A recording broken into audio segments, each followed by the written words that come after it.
archipelago down here through all these islands, and then join the Straits of Magellan at this point, right at the most southern tip here, which is the Cabo Forward, which is the most southern tip of South America.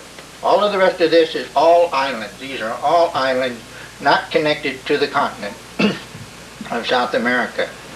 And it is in here, and all of this, which is just covered with ice and snow, and here you can actually see all the little places where we went up in to see the glaciers, and where the glaciers come right down to the sea and fall off, big chunks fall off and form icebergs and float around in these channels, making them hazardous as far as boat navigation is concerned. And a person must use daylight to travel along through these waterways because of the dangers of icebergs that you might enhance, which drift back and forth with the tide.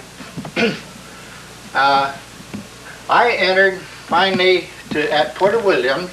I have now transferred from the Argentine into Puerto Williams, which is now Chilean. Had my passport stamped and got permission to go down to the south, and I came down through Puerto Toro and around Isla Linux and on down through the straits into Isla Herschel and back down around, circumnavigating from the west to the from the east to the west around the island of Cabo de Horno, of which is a small island with a light not on the top of it, but way down on the side of the hill. It's just a small, little insignificant navigation monument light.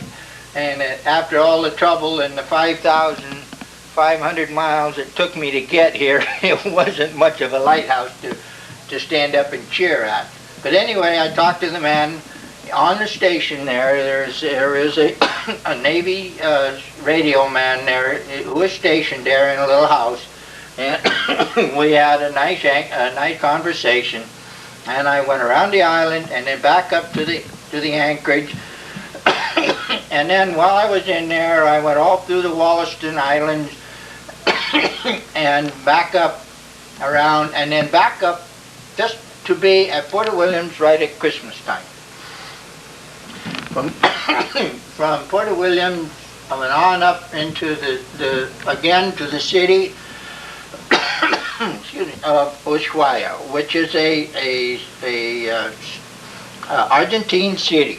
You have to clear out with the immigrations, customs, and everybody in Puerto Williams and clear into the other country, go through the entry forms,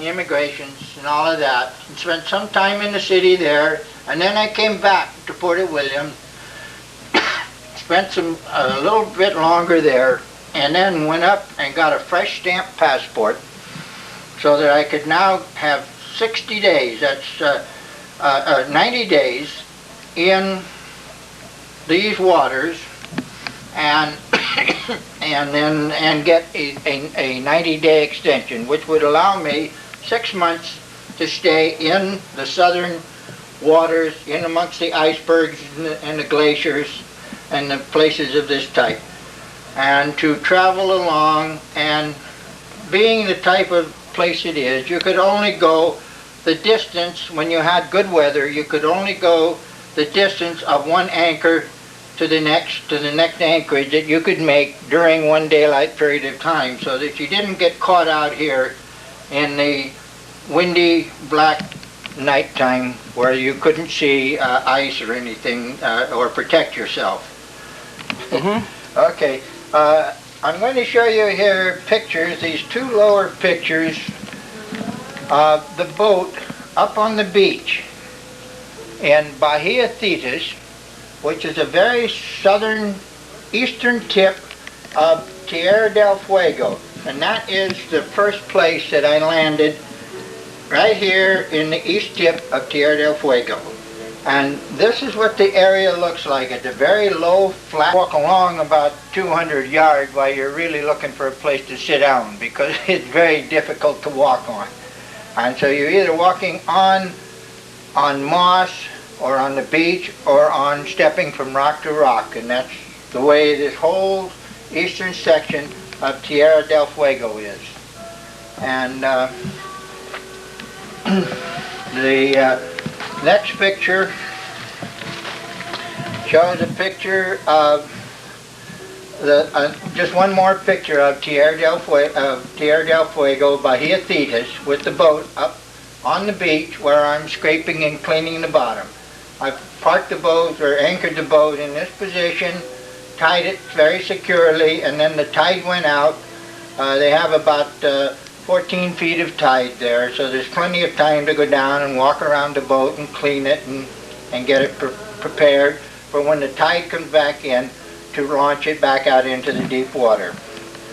The next shot is the islands of Los Estados, which are these islands out in here. And you can see these islands are just distant, and this is about in the middle of the canal of this very dangerous area where we have the tide rips and all of that from the Pacific going into the Atlantic, going back and forth through that narrow place. Then as I went up in and entered into Beagle Canal, as you can see, it's just beautiful, calm, protected waters pretty much, with always snow-capped mountains and that in the background. Here's westbound on the Beagle Canal, showing you the type of terrain, and here on a clear morning you can see the Andes and everything with all their snow-capped mountains and glaciers to the north.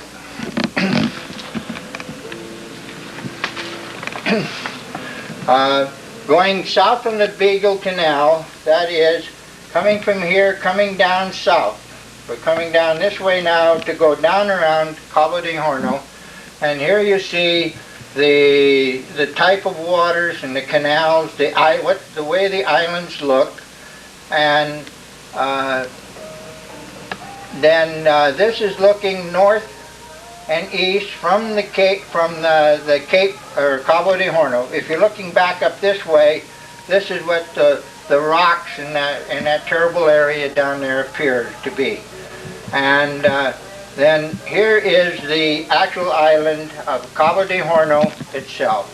It is actually treeless, and it's just rocky with the small tundra of moss and little tiny bushes going in the way there. Cabo de Horno. This is this island, the most southern tip of the land of all of South America, which is, and there is a lighthouse there called Cabo de Horno, and it is the most fearsome, dangerous waters that is known to yachting. There are a couple of small islands off to the south that, and then